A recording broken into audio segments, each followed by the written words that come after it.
মেহেরপুরে ঝুরুল bricks ও এশবিআর bricks নামে 2টি ইটভাটা বন্ধ, 9 লাখ টাকা জরিমানা।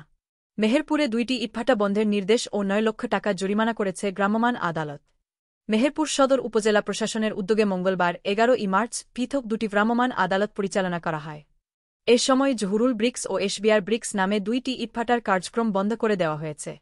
অবৈধভাবে ইটভাটা পরিচালনার দায়ে ভাটা মালিকদের কাছ থেকে 9 লাখ টাকা জরিমানা আদায় করা হয়।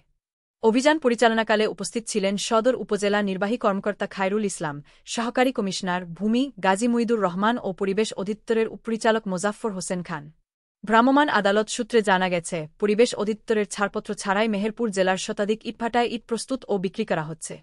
অবৈধ এসব ইটভাটার বিরুদ্ধে জেলা প্রশাসনের অভিযানের অংশ হিসেবে এই 2টি ভাটা বন্ধ ও জরিমানা করা হয়। পরিবেশ অধিদপ্তরের ছাড়পত্রবিহীন কয়লার পরিবর্তে কাঠ ব্যবহার করে ভাটা পরিচালনা করে আসছিল ভাটা 2টি। সেনাবাহিনীর ওয়ারেন্ট অফিসার জামাল উদ্দিনের নেতৃত্বে একটি টিম ও পুলিশের একটি দল অভিযানে সহযোগিতা করে। এই অভিযান অব্যাহত থাকবে বলে জানিয়েছে উপজেলা প্রশাসন। মুজিবনগর খবরে নিউজ এর জন্য যোগাযোগ করুন। আশফারুল হাসান সুমন, উপদেষ্টা সম্পাদক, মোবাইল 017222266606। শাহিদুজ্জামান রিপন, যুগ্মবার্তা সম্পাদক, মোবাইল 017230043000। মহসিন আলী আঙ্গুর, সম্পাদক ও প্রকাশক, মুজিবনগর খবর.com, মেহেরপুর।